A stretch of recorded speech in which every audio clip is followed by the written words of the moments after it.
성부, 성자, 성령, 삼위로 계시며 동일한 본질의 한 분이신 삼위일체 하나님을 찬양합니다.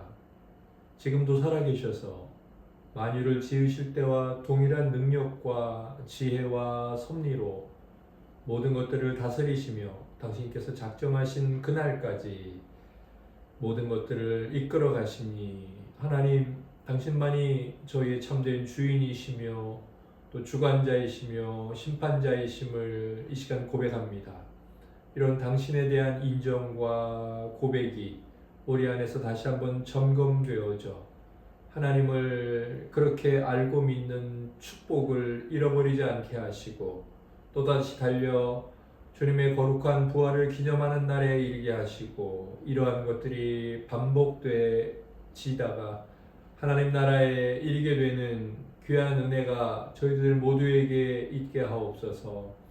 수요일 하나님 앞에 모여 예배를 드렸던 모든 당신의 자녀들에게 은혜를 더하시고 당신을 영화롭게 하는 삶이 이 죄악된 세상 가운데서도 빛나는 하늘의 별처럼 계속해서 저희들 안에서 빛날 수 있게 하옵소서.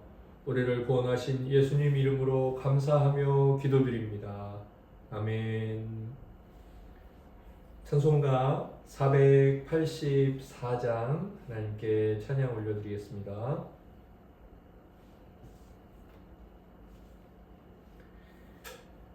내 맘에 주여 소망 되소서. 주 없이 모든 일 헛되어라. 밤에나 낮에나 주님 생각, 잘 때나 깰 때 함께 하소서. 지혜의 주여 말씀으로서 언제나 내 안에 계십소서. 주는 내 아버지 나는 아들,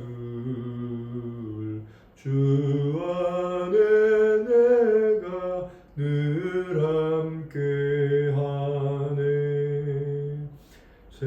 세상의 영광 난 모여도 언제나 주님은 나의 기업. 주님만 내 맘에 계시오니 영원한 주님 참 귀하셔라. 영원한 주님 내 승리의 주, 하늘의 기쁨을 주옵소서. 어떠한 고난이 닥쳐와도 만유의 주여 소망 되소서. 아멘.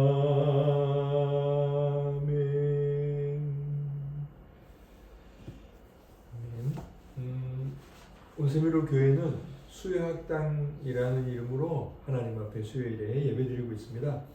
기독교 고전을 읽고 서로 나누죠. 강의하기도 하고요. 주로 개혁주의 교회 시대 때의 책들을 읽고 있습니다. 네 번째 시즌인데 세뮤얼 러더퍼드의 편지라는 세뮤얼 러더퍼드 목사님의 유배 기간에 쓰신 편지 글이죠. 1600년에 태어나신. 오늘은 편지 125번째에서 127번째 세 통의 편지, 페이지로 보면 361페이지에서 368페이지입니다. 1교시는 우리 지체들께서 먼저 나눠주시겠습니다. 우리 김남희 사모님부터 돌아가면서 나눠주시겠습니다. 네, 저는 오늘 읽은 편지들에서는 몇 군데에서 줄을 그었던 부분이 먼저 125페이지, 125번 편지 맨 앞에 세 번째 줄부터였어요. 제가 부인께 권하는 것은 당신의 여정에 기운을 잃지 말고 낙심하지 마시라는 것입니다. 길이 당신의 본향까지 예전보다 그리 멀지 않으니 길어야 한 걸음이나 한 치 정도 지나면 오래지 않아 영광스러운 면류관이 당신의 팔이 닿는 곳에 있게 될 것입니다. 당신의 주인 예수께서 그 산꼭대기에 이르시기 전에 진땀을 흘리시며 숨을 몰아쉬셨습니다. 저는 아버지가 나를 구해주십시오라고 말씀하신 데까지 이르렀습니다. 그러면서 이제 주님이 그 시편에 다윗이 썼지만 예수님의 그 십자가 고난을 예언했던 부분들이 나왔었어요. 나는 물같이 쏟아졌으며 내 모든 뼈는 어그러졌으며 나의 마음은 총밀 같아서 내 속에서 녹았으며 나의 힘이 말라 질그릇 조각 같다. 그렇게 표현하신 예수님의 십자가의 고통과 그 사랑에 대해서 굉장히 이게 너무나 그 실제적인 표현이었구나. 마음이 초같이 녹는 거, 뼈가 힘이 없어서 질그릇 조각같이 되는 그런 고백을 하시면서 주님이 십자가에 못 박히시고 고통을 받으셨었구나. 이제 그 표현이 굉장히 지금 오늘 생생하게 다가오는 이제 그런 부분이 있었고요. 그 다음에 또 126번 편지에서도 편지 초입 부분이었어요. 363페이지에 보니까 만일 저의 고통으로 주님을 섬길 수 있다는 것을 제가 알았다면 주님께서 그의 집 벽에 난 구멍을 막으시려고 저를 구멍막이나 시온의 새 건물의 틈새를 막는 자갈로 사용하신다고 할지라도 그가 하시는 대로 그의 손에서 모든 것을 받아들일 것입니다. 라고 말하면서 주님 집에서 쓰임받는 일에 대해서 쓰임받을 자격 없는 자가 쓰임받는 일에 대해서 한 고백들이 좀 마음에 이제 와닿았었고요. 그러면서 또 364페이지에 보니까 우리가 시험에 들었을 때 주님 날 안 사랑하시는 거 아니야? 라든가 주님 나를 모르시는 거 아니야? 주님 날 기억하지 않으시는 거? 주님은 이런 분 아니야? 라고 주님에 대해 오해하게 하는 그런 원수의 시험을 받을 때 이런 표현이 있었는데 시험들은 그리스도를 언제나 그분답지 않게 보여주며 우리는 어리석게도 시험하는 자에게 귀를 기울입니다. 라고 말해서 시험 받은 때 내 멋대로 예수님처럼 느끼지 않고 다른 존재처럼 느끼게 되는 그런 위험에 대한 것들이 참 고백이 됐어. 근데 공감이 됐었어요. 저도 이제 그 하나님의 사랑이 내게 희미하게 느껴질 때나 내가 주님 앞에 어떤 의미가 있을까 이런 생각이 들 때가 내적 시험들이 있을 때가 있는데 그럴 때 이제 시험이 예수님의 모습을 보여주지 않는 거구나. 나를 사랑하시는 그분에 대해서 십자가 고통 가운데 나를 사랑하시는 그분에 대해서 자꾸 오해하게 하는구나. 그런 공감을 좀 읽을 수 있었습니다. 그리고 이제 마지막으로는 127번은 편지였는데 그것도 이제 맨 앞부분에 보니까 이런 권면을 했어요. 부인, 제가 주님 안에서 당신께 간청하는 것은 지금 확실한 일을 이루시되 옛집이 무너졌고 바닥까지 뒤집어졌는지 그리고 당신의 영혼이 새 건물이 그리스도께서 직접 세우신 것인지를 확인하는 것입니다.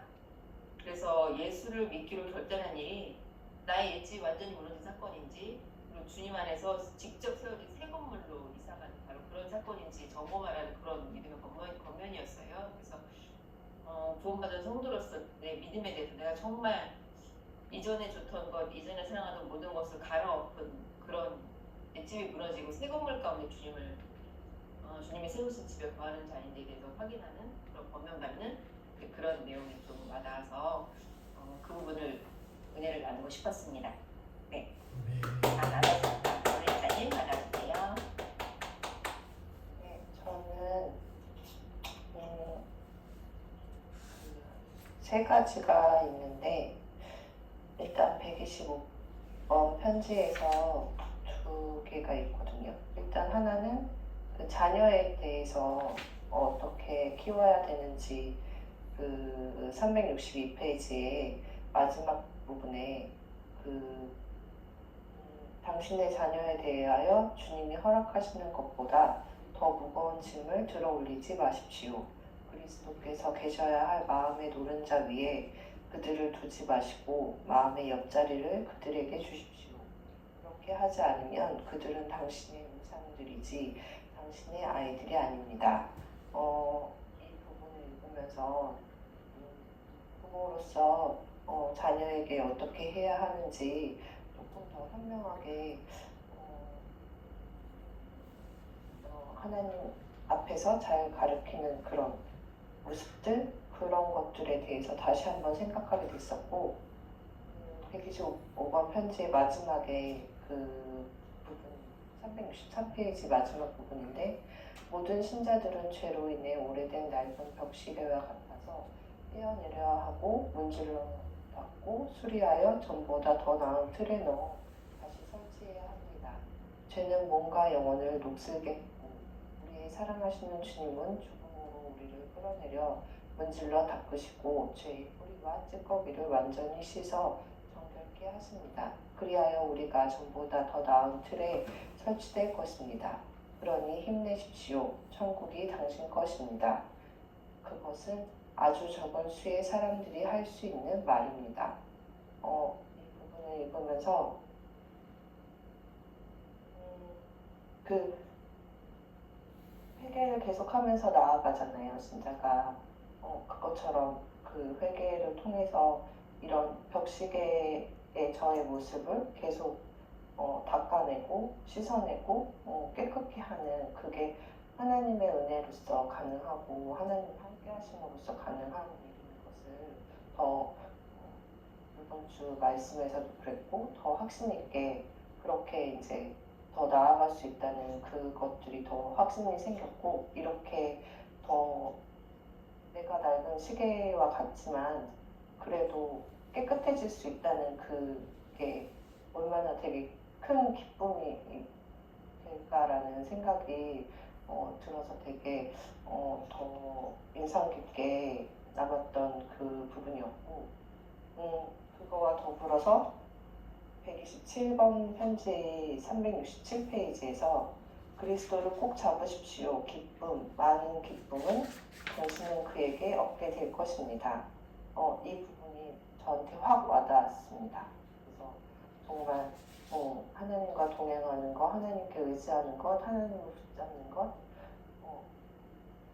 이것을 놓치지 않고 싶다라는 생각을 다시 한번 하게 됐던 편지인 것 같습니다.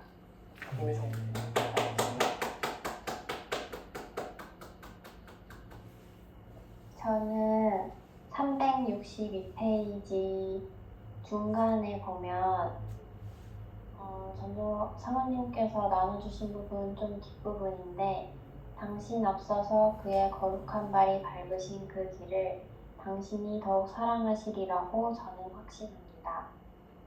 이 부분을 읽고 신자로서 걸어가는 길이 힘들기도 하고 버겁게 느껴지더라도 나의 앞에서 이 길을 걸으신 그리스도를 생각하면서 나도 이 길을 더욱 담대히 그리고 묵묵하게 걸어나가야겠다는 그런 생각이 들었고, 그리고 367페이지 중간에 보면 근심과 신자들은 함께 결혼하지 않습니다. 아니, 만일 했다고 하더라도 천국이 이혼을 시킬 것입니다. 그의 감미로운 함께하심이 근심과 고통에 쓴 것을 삼켜버린다는 것을 저는 알았습니다. 그리스도께서 제 십자가에 대해 말씀하시기를 반은 내 것이다 하시며 이 고통을 저와 함께 나누셔서 큰 몫을 자신이 가져가시는 것이 감미로운 일이라고 생각합니다. 이 부분을 읽고 신자는 근심과 결혼하지 않는다는 것, 그리고 결혼하더라도 천국이 이혼을 하고, 그리고 제 십자가에 대해서는 저와 함께 그 절반을 나눠 짊어지신다는 이 부분이 많이 마음에 와닿았던 것 같습니다. 네.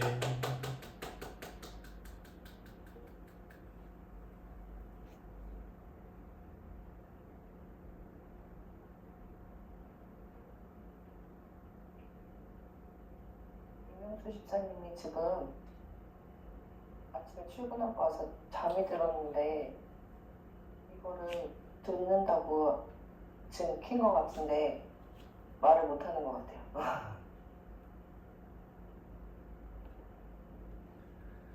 지체된 나눔 감사합니다. 1교시 제가 네, 제가 나눌 내용의 제목은 성경이 반드시 주려고 하는 것을 갖고 있는가, 성경이 반드시 주려고 하는 것을 갖고 있는가입니다. BC 587년, 또 어떤 이제 자료에는 586년이라고도 해요.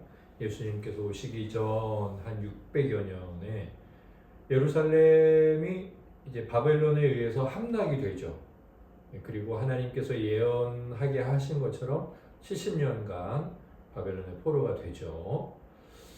그때 이제 바빌론이 뭐 예루살렘을 마지막으로 이 이스라엘의 수도를 함락을 하는 장면이 뭐 열왕기 하에도 있고 역대 하에도 있는데, 예레미야의 그 예언서 예레미야서에도 있습니다. 예레미야 52장에 보면 바벨론의 침공 때 이루어진 그 한 장면이 나와요. 제가 읽어드릴게요. 예레미야 52장 17절에서부터 19절까지예요. 갈대아 사람은, 여기 갈대아는 이제 바벨론이에요. 갈대아 사람은 또 여호와의 성전의 두 놋기둥과 받침들과 여호와의 성전의 놋 대야를 깨뜨려 그 놋을 바벨론으로 가져갔고, 가마들과 부삽들과 부집개들과 주발들과 숟가락들과 섬길 때에 쓰는 모든 놋그릇을 다 가져갔고, 사령관은 잔들과 화로들과 주발들과 솥들과 촛대들과 숟가락들과 바리들 곧 금으로 만든 물건의 금과 은으로 만든 물건의 은을 가져갔더라. 여호와의 성전에 있는 것들을 가져갔더라 그랬는데, 이 여호와의 성전은 솔로몬이 지은 성전입니다. 아마도 열왕기 상인가요? 열왕기상 17장, 아니 17장이 아니고 그냥 7장 혹은 8장에 보면 8장일 것 같은데, 하나님의 성전을 어떻게 짓는지 그 이제 성전의 작업 반장 이름도 나오고, 또 얼마나 귀한 재료들이 들어갔는지 잘 나옵니다. 그 솔로몬의 성전 그 안에 있던 여러 가지 이제 하나님 앞에 제사를 드리는 그런 제사의 도구들을 다 가져간 거예요. 놋기둥을 비롯해서 뭐 놋대야 다 가져왔습니다. 금으로 만든 것, 은으로 만든 것. 네, 이 바벨론의 침공 때 이루어진 성전 약탈, 네, 그 장면이 이렇게 묘사되고 있습니다. 오늘 이 러드포드 목사님의 이 편지글 중에 125번째 편지에 보면 가이트거스 부인이라는 분에게 목사님께서 뭐 여러 가지 말씀을 하시는데, 그 중에 이런 말씀들이 제게 와 닿았어요. 363페이지에도 있긴 한데, 먼저 362페이지 위에서 7줄에서 10줄에 보면 당신 앞서서 그의 발이 밟으신 그 길을 당신이 더욱 사랑하시리라고 저는 확신합니다. 십자가들은 십자가에 못 박히시고 고통을 받으신 그리스도의 냄새를 가지고 있습니다. 우리 주님의 발이 우리의 앞서서 밟으신 그 길이란 어떤 길일까요? 고난의 길이죠. 그리고 십자가 뜰이 그리스도의 냄새를 가지고 있다 그랬는데, 여기서 나는 그리스도의 향기란 어떤 향기일까요? 고난을 받은 그 고난의 향기겠죠. 그래서 성도는 거룩하신 분의 발자국을 그 발자국이 난 길, 예수 그리스도를 따라가는 길이란 그 고난을 피하지 않고 가는 길이구나. 또 하나는 그 고난의 향기를 자기의 몸에서 떨쳐버리지 않고 기꺼이 고난의 냄새가 나는 삶을 거부하거나 거절하지 않는 삶을 사는구나, 그게 성도구나, 이런 생각을 했습니다. 그 다음에 아까 전혜사님께서 나눠주셨는데 노른자 위에 그들을 두지 말라고, 자녀들을 두지 말라는 거죠. 노른자 위는 달걀의 중심에 있잖아요. 그러니까 우리 삶, 우리 인생, 우리 가치의 그 중심에 자녀들을 두지 말라는 거죠. 뭐 자녀만 그럴까요? 다른 모든 것을 우리 삶의 중심에 두지 말라는 거죠. 그리고 그런 것들은 사실 마음의 주변에 두라는 거예요. 사실 중심에 하나님 이외의 것들이 있으면 그게 우상이다, 이제 이런 표현을 하네요. 우상 숭배에 대한 교훈을 또 이 여사에게 하고 있고, 또 이것도 정한혜 쌤이 아까 나눠주셨는데 오래된 낡은 벽시계와 같은 삶, 그래서 하나님 앞에 회개를 하고 하나님이 우리 그 회개를 통해서 우리에게 묻은 먼지나 또 낡은 부분, 녹슨 부분을 이렇게 닦아주시는 그런 은혜가 있다, 이렇게 고백을 하셨습니다. 참 귀하고 아름다운 것 같습니다. 예, 회개는 우리에게 그런 역할을 하고 있죠. 그리고 그런 회개가 다 끝이 나서 맨 마지막에 우리에게 죽음이 오지 않습니까? 네, 그래서 이 러더퍼드 목사님께서는 죽음을 그렇게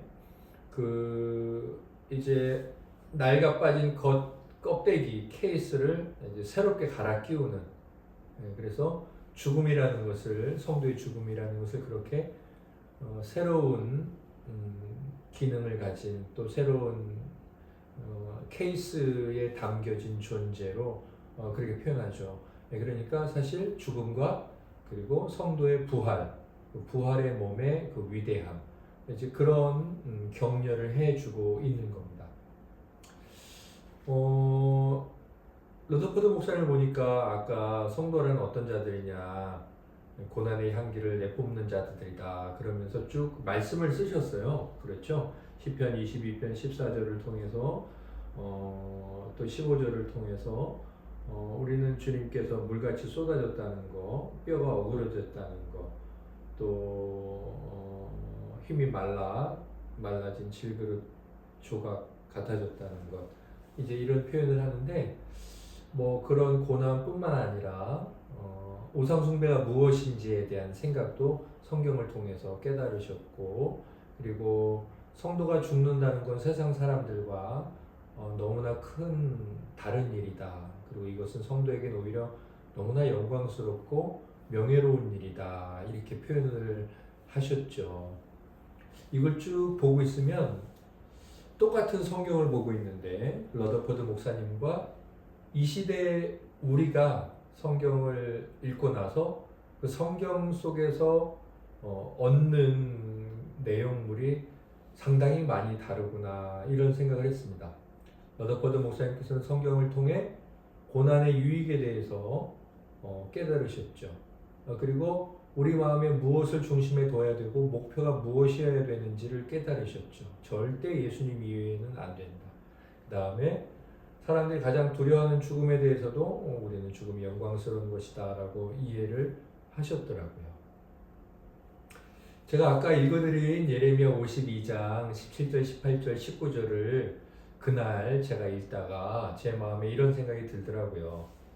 이 바벨론 사람들은 성전에 들어와서 자기들 눈에 보이기 좋고 이 땅에서 쓸모 있는 것들, 그런 것들을 싹 다 가지고 갔죠. 그리고 정말 성전에서 그 성전의 주인이 이 땅의 사람들에게 주고 싶어 하는 것, 그것은 안 가져갔어요. 그건 뭘까요? 그건 하나님 그 자신이죠. 예, 하나님은 안 가져갔어요. 혹은 하나님께서 우리에게 주시기로 하신 신령한 것들, 영혼의 영원한 생명이라든지 하나님과 함께 살아가는 임마누엘의 삶이라든지, 그리고 어떤 고난은 너무나 아름답고 명예로운 것이라든지, 그렇게 하나님께서 성전을 통해 주시고 싶으셨던 것, 사랑하느라고 자기 자신을 희생해야 된다는 것이라든지, 이런 것들은 아무것도 안 가져가고 눈에 보기 좋은 것들, 금, 은, 노, 기둥, 이런 것들, 이 땅에서 쓸만한 것들, 사람들에게 자랑할 만한 것들을 싹 다 성전에서 가져갔더라고요. 저는 우리가 성경을 읽을 때도 이 성전에 들어갔던 바벨론 사람들처럼 성경을 읽을 수 있다고 생각해요. 그리고 상당히 많은 사람들이 성전을 약탈했던 바벨론 사람들처럼 성경을 통해서 그 안에 있는 것들을 가져간다고 생각해요. 어떤 사람이 이렇게 생각하겠죠. 하나님께서 우리 자녀를 축복해 주시고 자녀가 잘 되게 해주시기를 바랍니다. 솔로몬도 그렇게 하셨고 결국 요셉도 그렇게 하셨고 그러면서 그런 것들을 가져가기도 하겠죠. 잘못된 건 아니겠죠. 하나님께서도 그렇게 말씀을 하셨으니까. 그리고 또 어떤 사람들은 이 땅에 성공과 또 부귀와 영화도 성경을 읽다가 깨닫고 나도 이렇게 살아야지, 누군가 이렇게 도전이 되게 해야지, 그렇게 할 수 있겠죠. 잘못된 건 아니죠. 성전에도 그렇게 부유한 사람이 있었으니까, 아리마다 요셉을 비롯해서 솔로몬 같은 사람도 있었으니까, 여러 가지 것들 가져갈 수 있겠죠. 또 장수도 가져갈 수 있을 것이고, 건강을 깨달을 수도 있을 것이고, 저는 그런 것들이 성경이 가르치고 있는 것이라고 생각합니다. 또 하나님께서 우리에게 주시려고 하시는 것들이라고 생각을 해요. 그런데 제가 오늘 제목에서 뭐라고 말씀드렸죠? 성경이 반드시 주려고 하는 것, 반드시 주려고 하는 것을 갖고 있는가예요. 성경이 반드시 주려고 하는 것들은 무엇일까요? 그것은 이 러더퍼드 목사님께서 오늘 이 편지를 쓰셔서 자매님을 위로하고 격려하는 내용에 그대로 다 나와 있어요. 그건 뭐냐면 예수 그리스도예요. 성경은 우리에게 복음을 주려고 해요. 복음은 하나님의 아들이에요. 예수 그리스도를 주려고 해요. 그리고 성경을 읽는 사람들에게 반드시 예수 그리스도의 복음이 이 땅에서 어떤 의미가 있었고 그것이 사람들에게 어떻게 비춰졌는지 그 복음적 삶을 또 우리에게 주려고 해요. 그 다음에 또 성경은 어떤 것을 우리에게 반드시 주려고 할까요? 그것은 예수 그리스도께서 우리에게 주신 가장 큰 선물이 무엇인가를 우리에게 반드시 주려고 해요. 가장 큰 선물은 예수님이죠. 그리고 예수님은 뭐예요? 영생하시는 분이죠. 그분은 영원하신 하나님이시니까.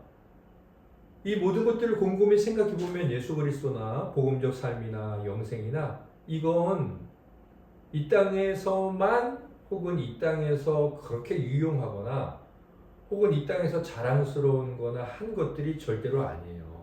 그래서 만약에 바벨론 사람들이 성전에 들어왔다면 쓸모없다고 생각해서 절대로 자기 나라로 약탈해 가지 않는 것들이겠죠. 그런데 사실은 그 모든 것들을 하나님께서 우리에게 성경을 읽을 때 반드시 주시려고 하시는 것이고 성경을 참되게 읽는다면 그것만큼은 반드시 가질 수밖에 없는 것들이라는 거예요. 그래서 저는 제 자신과 우리 지체들에게 이렇게 권면해 드리고 싶어요. 우리는 매일 성경을 읽고 있고 주일에 하나님 말씀을 듣고 있는데 그리고 셀 모임 나눔을 하고 있는데 우리의 들음이나 읽음이나 나눔 가운데는 하나님이 그 성경 말씀을 통해서 주시려는 것들, 예를 들면 예수 그리스도가 우리에게 늘 있느냐 이거예요. 우리는 주님과 늘 동행하는 삶을 살고 있느냐 하는 거죠. 그건 뭐겠어요? 아까 정원 집사님 말씀하신 것처럼 어떤 괴로움이 있을 때, 잘못을 깨달았을 때 주님께 즉시 회개하는 것이겠죠. 가까운 사람은 그렇게 주님의 역사하심을 잘 느낄 거예요. 또 주님의 말씀이 내 삶의 방향들을 깨닫게 해주시는 경험들이 계속해서 있는가? 그게 임마누엘의 삶이겠죠. 또 뭐예요? 우리 그렇게 말씀을 자주 듣고 읽고 나눔을 하면서 우리는 복음적 삶, 그건 뭘까요? 러더버드 목사님 말씀하신 것처럼 우리 걸어가신 주님의 발자국이 나 있는 그 삶, 복음으로 말미암아 수고롭고 복음으로 말미암아 손해보고 복음으로 말미암아 뭔가 조금 내가 이 땅에서 뭔가를 포기해야 되는 그 자리에 계속 서고 있느냐 하는 거죠. 내가 내 삶에서 고난의 향기가 폴폴 나는 것, 그래서 다른 사람들이 꺼려하고 나처럼 살기를 싫어하는 것처럼 느껴지는 삶인가 하는 거죠. 네, 우리는 그렇게 성경을 읽고 성경을 듣고 성경을 나누면서 우리의 삶의 죽음에 대한 바른 이해를 갖고 있느냐 하는 거예요. 우리는 성경을 읽고 성경을 듣고 성경을 나누면서 내 인생의 중심에 내 자녀가 있는지, 내 성공이 있는지, 내 명예가 있는지, 내 자존심이 있는지 살피고 있느냐 이거예요. 그렇지 않다면 성경을 읽을 수 있고 하나님이 주시는 것을 받은 사람일 수 있지만 하나님이 반드시 주려고 하는 것을 받은 상태는 아니라는 거죠. 결국 우리의 신앙을 점검할 때 그것은 뭐 성경을 읽고 있느냐고, 또한 성경을 얼마나 하나님께서 성경을 통해 주려고 하는 것들을 잘 갖게 되면서 하나님의 말씀을 읽고 있느냐 하는 것이겠죠. 아무리 많이 읽고 아무리 은혜를 받아도 하나님이 반드시 주려고 하는 것을 갖지 않은 채 하나님이 그저 주려고 하는 것들로 가득해서 내가 성경을 잘 읽고 있고 믿음이 충만하다, 이렇게 절대로 말할 수 없다는 거예요. 러더포드 목사님의 글 어디에도 그런 고백은 단 한 번도 나오지 않았어요. 하나님이 바뀌지 않았고 성경의 내용이 바뀌지 않았고 믿음의 어떤 통로인 예수 그리스도가 바뀌지 않았다면 그 시대는 그렇게 살았고 이 시대는 이렇게 살았어 라고 말하는 것처럼 불신앙적인 말은 없을 거예요. 이때의 믿음이 더 좋은 믿음이냐? 아니, 그렇지 않다는 거죠. 어느 시대나 바른 믿음은 한 가지고 그 믿음을 따라 살아야 된다는 거예요. 우리가 다시 한 번 더 날마다 성경을 읽고 있는데 훌륭합니다. 주일의 예배에 잘 참석해서 하나님 말씀 듣고 있고 우리 삶을 성경의 근거에서 나누는 건 너무나 아름답습니다. 그리고 그런 과정을 통해서 성경이 반드시 주려고 하는 것들이 내 안에 얼마나 많이 또 얼마나 영향력 있게 내 삶에 이렇게 가지고 있게 되었는지, 빠져나가는 건 없는지 살피면서 믿음 안에 잘 서 있고 하나님께서 우리를 흡족하게 바라보시는 그런 복된 신앙인들로 계속 잘 서 있게 되길, 또 부족하다면 계속 잘 보충하기를, 그리고 뭔가 하나님께서 우리에게 말씀하시는 바른 신앙에서 미혹당하는 일들이 우리에게 없기를 예수님 이름으로 소망하며 제 자신과 우리 지체들에게 나눕니다.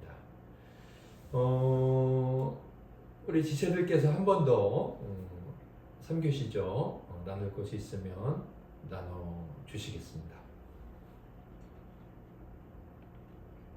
네. 성경을 읽으면서 성경이 반드시 주려고 하는 걸 내가 받았고 오늘 그런 묵상을 했는지를 묵상할 때 다시 한번 생각해보고 하나님이 내게 들려주고자 하는 말씀에 대해서 잘 귀 기울일 수 있었으면 좋겠습니다.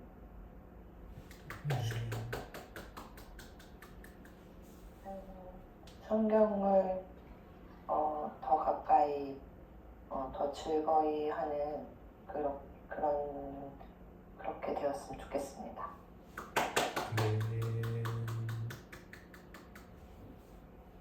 제 삶과 제 신앙의 중심에 무엇이 있는지 잘 생각하고 점검해 보겠습니다.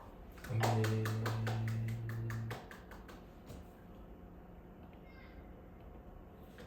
다음 주에는 128번 편지에서 130번 편지 다음 주에도 세 통을 할 텐데 분량은 오늘보다도 조금 적습니다. 368페이지에서 374페이지입니다. 오늘 마지막 기도는 우리 김남희 사모님께서 해주시고 주님 가르쳐 주신 기도로 마치겠습니다.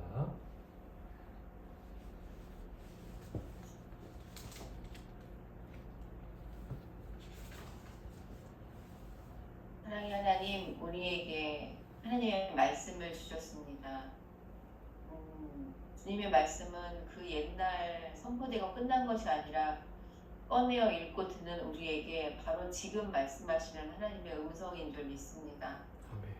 우리가 말씀을 읽고 들을 때 주님께서 우리에게 주고자 하시는 바로 그것을 잘 깨달아 얻을 수 있게 하옵소서.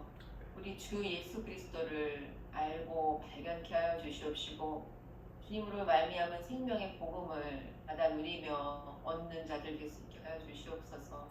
말씀을 들으며 주의 말씀에 비추어 죄를 깨닫고 회개의 은혜가 있어서 주님 앞에 돌아오고 생명 얻을 수 있는 은혜를 주시옵소서.